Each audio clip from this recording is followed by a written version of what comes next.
Déjà, à quel moment où tu commences, tu as une finale d'Europa League qui se joue entre le 16e et le 17e de Première Ligue? Est-ce que vous vous rendez compte qu'on a comme affaire à deux équipes qui savent pas jouer au foot? Salut les amis, j'espère que vous allez bien. Vous avez quand même passé une bonne finale d'Europa League. Le match était bien éclaté. On s'est bien fait chier. En fait, on s'est même endormi durant ce match. Tottenham l'a remporté 1-0 sur un but très bizarre contre Manchester United. Mais il y a vraiment beaucoup de choses à dire sur ce match. Beaucoup à dire. Déjà, à quel moment où tu commences, tu as une finale d'Europa League qui se joue entre le 16e et le 17e de Première Ligue? Est-ce que vous vous rendez compte qu'on a comme affaire à deux équipes qui savent pas jouer au foot? Come on now, dog. Come on, man. Cette année, hein, je ne dis pas en général, parce qu'ils ont quand même de bons joueurs dans les équipes, mais qui savent pas jouer au foot cette année. Et ils se retrouvent en finale d'Europa League. C'est dire le niveau. Non, c'est hallucinant. Franchement, le match là, il a été soporifique. Moi, j'ai trouvé très chiant. À partir du moment où ils ont marqué Tottenham, ils ont fait que défendre.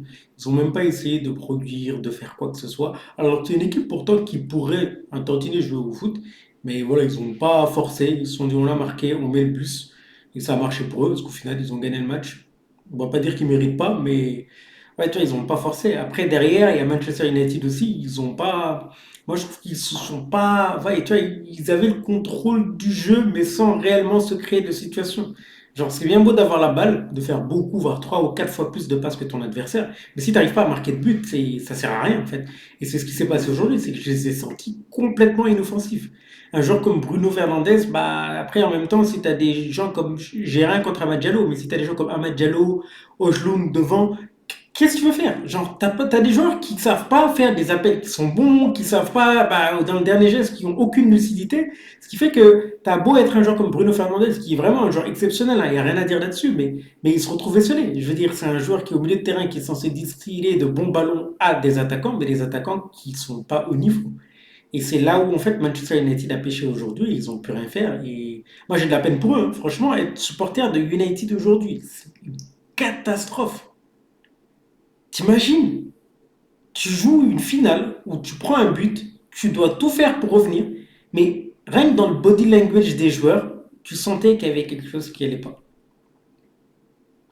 Ouais, franchement, c'est dur. C'est très dur. Déjà, un truc que je comprends pas, c'est comment est-ce que tu peux commencer ta finale, tu joues pas Garnacho. Je comprends pas. Genre, Garnacho, c'est sans doute pour moi, je pense à Manchester United, le joueur le plus déstabilisant offensivement. Le mec, il est remplaçant. À partir de ce moment-là, déjà, je commençais à me poser des questions. J'ai regardé la compo des deux équipes, je me disais, ouais, qu'est-ce qui se passe? Déjà, Minson, je vois qu'il joue pas. Je sais pas s'il revient de blessure ou quoi que ce soit, mais c'est bizarre. Je me dis, le meilleur joueur offensif de Tottenham, peut-être pas cette saison, il joue pas. Il y a Richarlison qui joue à sa place. Lui, c'est vraiment l'une. Je n'ai pas envie de donner d'insultes, c'est pas bon pour YouTube, mais c'est l'un des plus nuls attaquants que j'ai vu de ma vie. Mais genre, vraiment, il est nul. Il est pas bon. Et il était devant Minson. Il était sur la feuille de match et pas Son. D'ailleurs, à ce moment-là, tu te poses des questions. Garnacho, pareil, côté United, il joue pas. Je regarde, je me dis, hey, le mec, il sait qu'il est en train de jouer une finale et que c'est pas un match de première ligue qu'il est en train de jouer. Non. Amorim, j'ai pas compris sur ce cas de figure. Je sais pas ce qu'il a cherché à faire. Même dans sa compo, mettre trois défenseurs. Enfin, je sais pas. Je trouve que ce qui est bizarre dans ce cas de figure, c'est tu prends des risques sur une finale et tu dois pas prendre de risques. Tu joues une finale, tu dois la gagner. Tu joues une finale pour aller en Ligue des Champions. Parce que même le gagner l'Europa League, en vrai, on s'en tamponne, hein. On va me dire c'est une coupe à gagner, c'est une coupe européenne, ok. Mais le plus important, c'était aller en Ligue des Champions. Un, pour pouvoir générer de l'argent. Et deux, pour pouvoir recruter et attirer des joueurs. Le problème, c'est que là, United, ils vont pouvoir attirer personne. Ils vont se retrouver avec les mêmes joueurs ou peut-être faire quelques recrutements pour essayer d'améliorer l'équipe. Mais Amorim, il n'aura pas grand-chose pour pouvoir, je sais pas, reconstruire un tout petit peu. Et c'est là où c'est très difficile et que cette finale, en fait, pour United, elle était impérative. Elle était impérative, cette victoire.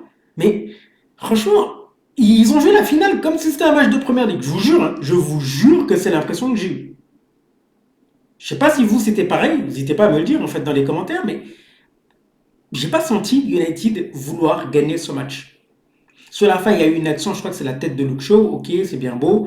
Il y a aussi Casemiro à un moment qui fait une demi-volée et il enlève à Garnacho. Je pense que Garnacho était un tout petit peu mieux placé parce qu'il était moins proche du but et peut-être que même sa demi-volée allait plus vers le second poteau qu'au premier quand Casemiro a tiré. Surtout qu'en plus, soyons honnêtes, Garnacho est un attaquant alors que Casemiro est un milieu défensif. Voilà. Après, manque de communication, dans, comment dire, un tout petit peu dans l'engouement de la fin du match. Voilà, ça s'explique, c'est normal qu'il ait tiré aussi. Hein. On va pas lui cracher dessus, mais ouais, c'est dur. Franchement, c'est très très dur. Et pour les supporters du United, aujourd'hui, je pense que vous allez passer une très mauvaise nuit, même une très mauvaise fin de semaine. J'ai un de mes potes là d'ailleurs qui supporte United. Je sais pas s'il regardera la vidéo, mais franchement, force à toi, mon gars. Force, force, force. Mais sinon, dans le match, il y en a qui ont fait des prestations quand même assez solides, même si le match était nul. Je trouve que Pape Matar Sarr a fait un gros, gros, gros boulot dans le match. Il a vraiment été très bon, même si son équipe a passé son temps à défendre, mais je trouve qu'il était au contact. Quand il récupérait le ballon, il essayait un tout petit peu de se projeter. Il pouvait pas faire grand-chose parce que Solanke, bah, tu vois, c'est pas le joueur le plus rapide, donc il peut pas faire des appels qui vont aller derrière le dos de la défense. Mais je trouve que, ouais, Pape Matar Sarr, il a vraiment fait une bonne chose, et je dis pas ça parce qu'il est sénégalais. Du côté de United, je pense que Bruno, il a tenté. Je dis, il n'a pas été incroyable, mais je pense que c'est quand même un joueur qui a tenté. Bissouma a été très bon sur la première mi-temps, moins bon sur la seconde, mais je trouve que voilà, peut-être là où il a été bon sur la première mi-temps, bah, en fait, son équipe a marqué. Il a quand même fait son taf. Et sinon, bah, il n'y a aucun joueur qui a été outstanding dans ce match. Vraiment, c'est comme je dis, c'était un match nul. Hein. Je veux dire, c'était un match nul et tu avais l'impression de voir des joueurs moyens. C'est clairement le 16e contre le 17e de Première Ligue. C'est le match qu'on a vu aujourd'hui. Et c'est très dommage. C'est vraiment très dommage. Mais dans ce cas, en fait, ouais, pour revenir bah, du coup, aux retombées du match, United va avoir beaucoup de mal en fait, à se reconstruire. Alors que derrière, bah, je pense que Postecoglou, il ne restera pas à Tottenham, mais même le nouveau coach qui viendra, il pourra attirer des joueurs parce qu'ils vont en Ligue des Champions.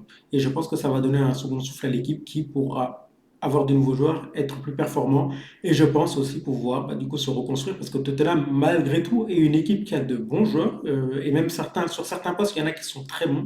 Je pense qu'ils ont une grosse marge de progression et cette Ligue des Champions va leur faire du bien, je pense. Même si peut-être ça aura un impact sur le classement en Première Ligue, parce qu'ils vont perdre beaucoup d'énergie en Ligue des Champions. Donc voilà, United, bon courage. Je ne sais pas comment vous allez faire pour vous reconstruire, les gars, mais franchement, force à vous, parce que ouais, c'est déprimant. Franchement, la finale, là, elle a été déprimante pour vous. Enfin bon, voilà, c'était juste faire un débrief à chaud de ce match. J'espère que la vidéo vous aura plu. N'hésitez pas à vous abonner pour soutenir la chaîne. Et on se capte prochainement pour une nouvelle vidéo. D'ici là, prenez soin de vous les amis.